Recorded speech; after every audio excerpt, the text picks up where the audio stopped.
Here's Peter Wrensch to chat about his runners on Wednesday at Hollywoodbets Durbanville. Peter, great to see you. You've got quite a few runners. Some are very interesting. Probably started a little bit quiet though in race number 1. Let's talk about Townsman going 1.5 miles. Yes, it's not ideal to put a horse of 3 years old over 1.5 miles, and I just want to tell you we've given this a hell of a lot of thought. Eric Ford's come down and used the heart monitor, and he's bred to go a long trip. There's a lot of stoutness, Fort Woods in the pedigree, and every jock that rides him at work gets off and says, oh, this horse wants 2,000. We don't get too many 2,000s, so with the field scratching down to only 8 runners, it'll be hard obviously to get past and present. And Warhawk, they've got very good form, but apart from the top 3 with form, the other 5, we'll all be scratching to see who gets into the minor places.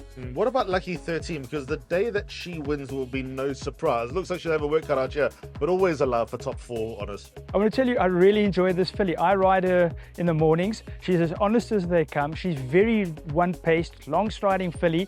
Last time, she was very unlucky.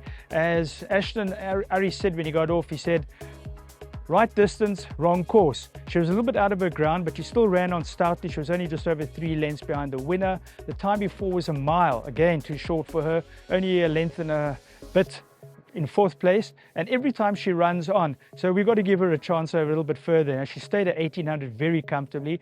She could be the back end of money. It wouldn't surprise me. 3 runners in race number 5. Hiawatha Goldberg's had 2 starts here in Cape Town. They haven't been all that bad. What shape is he in? He's in very, very good shape. He came down, hadn't had a run for 3 months. We ran him in a 1,200 basically to keep the race because it was a race that was scratching down. He ran with 64 and actually surprised us by running 4.3 lengths behind the winner with Chad. It was a very, very good run. Last time he was very unlucky. If you go and have a look at the movie, he was taken out. He actually did incredibly well to come back to run 4 and a bit lengths off the winner. He's as honest as they come. It's not ideal to run 3 horses in the same race, but they all happen to be class 5s. And when you run 3 and you get draws of 8 and 9, you're very happy to get another one that actually pulled the draw in 1. So with a 1 draw, he's a runner, but my other 2 are both decent horses, in the class 5. These are not great shakes, these horses, but they will love the softer going. They're going to be very much winter type horses. Mohandas, a little bit one-paced, but drawn out wide at 9. And the other one inside of him, Gold Index, ran a very good 3rd the other day under a hard ride to get up for 3rd. Very good ride by Chad Little. But drawn 8 and 9, they've got their work cut out to try and get over. The 1,800 starts on a bend, but both of them will run honest races. Then we go into your next runner, race 6, just 1 horse in this race.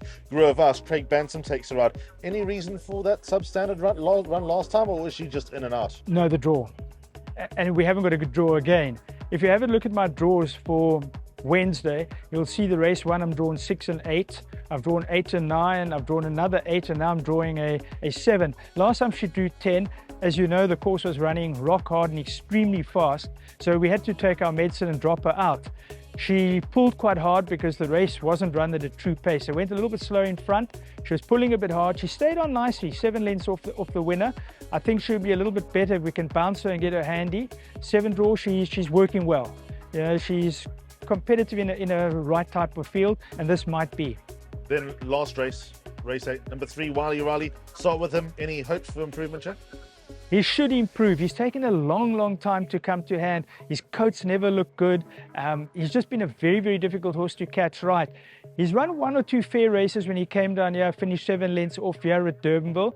1,200 will obviously be too short for him and for Michael Faraday. They'll both be better at 1,400, but I've got to get them going because they haven't run for a while. Wiley Riley had a 1,000-meter sprint, which he needed quite badly. And I'm hoping that Durbanville, with the turn, they can get handy. Obviously, 3 and 5 draws, the first time we got draws on the day. Hopefully, they can get a little bit handier and be competitive, although I do expect them to run out of puff in the final 200. Peter, thanks so much for your time. Have a good one. Only a pleasure. I'm hoping for a decent day with some money and checks. Good man. Thanks so much. Thanks a lot.